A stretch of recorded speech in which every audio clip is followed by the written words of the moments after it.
So today I'm going to do a review, which is the first time for a while since I've done can't even remember the last one I did. Anyway, so today I'm going to do Mary Gentle's Grunts. This is a comedy fantasy. I've read Mary Gentle's work before.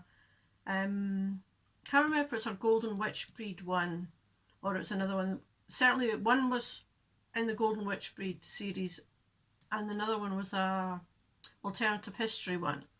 I think this is our first foray into comedy, and this was published back in 1992. So it follows the bad guys essentially. This is the orcs from the Dark Lord's army.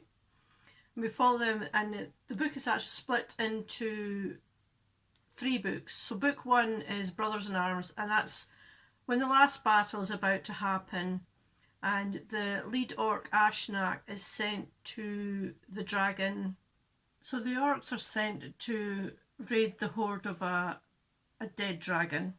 This dragon has been raiding other worlds, and it has all sorts of kind of weaponry that are more modern than these orcs are used to. They have like Kalashnikov written on them, so we can guess which world this dragon has been to. Now this dragon is long dead, and it's also put a curse on these weapons that you become what you steal. So as soon as these orcs start using these weapons that are meant for marines, they in turn become marines. And it's all the old cliches from the movies, you know, when the sergeant's shouting insults to the grunts and all that sort of thing. It's all that kind of humour. So the first book is them getting these weapons and then organising themselves. So that's also part of the magic as well. They become organised to fight against the side of light. Their general is a necromancer called the Nameless. The side of light is led by his twin sister called the Named. And under the necromancer, they lose, essentially.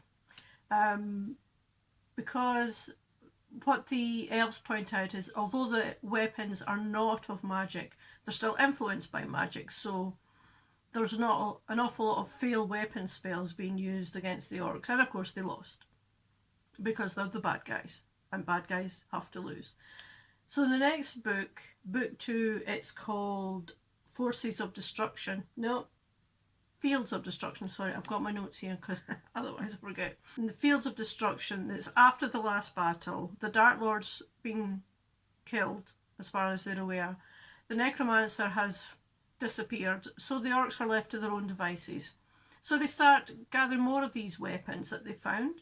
They become more organised. They start expanding into arms deals, where they sell on the weaponry to other races, and they also start training the other races as well. So they're not bad for themselves, even though the whole world is against them because they're orcs.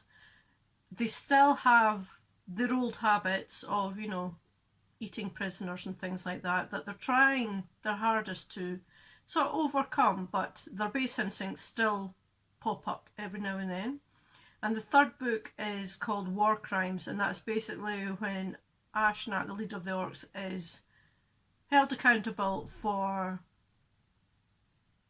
well, crimes he's done against all the other races, which is also a bit of propaganda from the side of light because they don't want the orcs becoming so powerful. And also in the last section, the Dark Lord returns, but this time he is now in possession of the Named.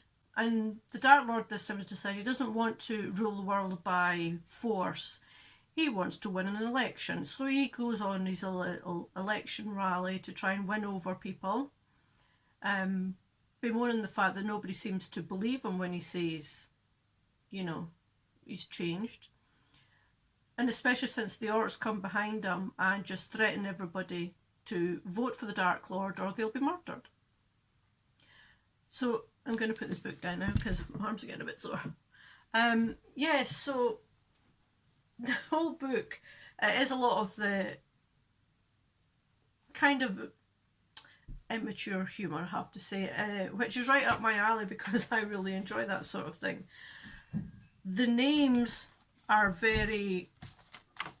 it's hard to pronounce. It's the same with all fantasy books. You get to just pronounce them your own way.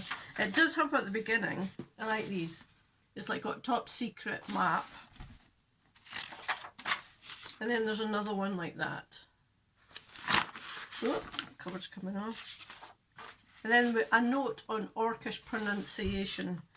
So you have, there's Ashnar, which is easy enough, but then you have Barash Kukor, Chakamnit, Razit Chakra.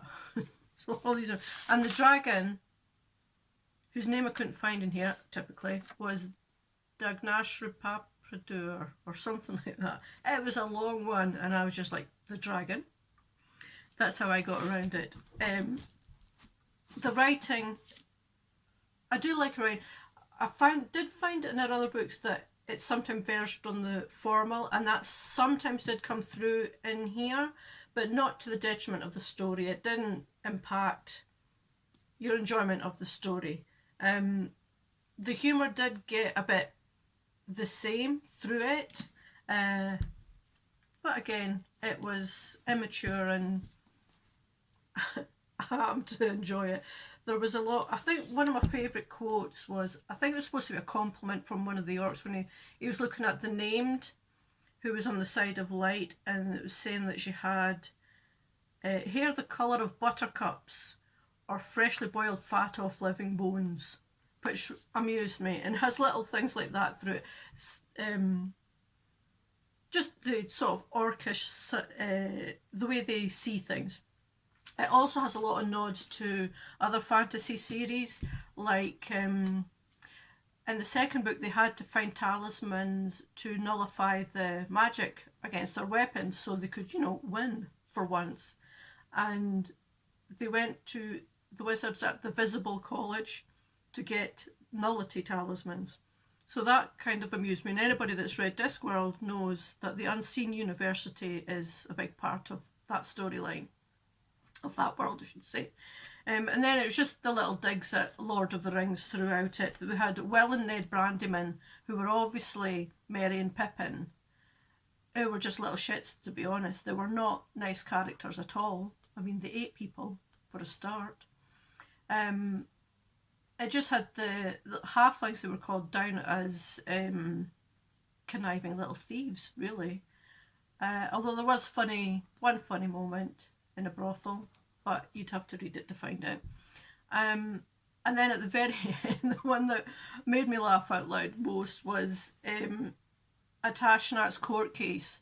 They had an old man coming in holding his staff, being all decrepit and everything, and the orcs who were on security go, right, no weapons, get rid of the staff, and he's like, oh, but I need this to walk, and then going, yeah, we fell for that once before, give us the staff. But overall, I really did enjoy this. It was a nice fresh take. I was going to say it's a nice fresh take on it, but it's an old book, so at the time it would have been a fresh take on fantasy, having the little dig at everything and how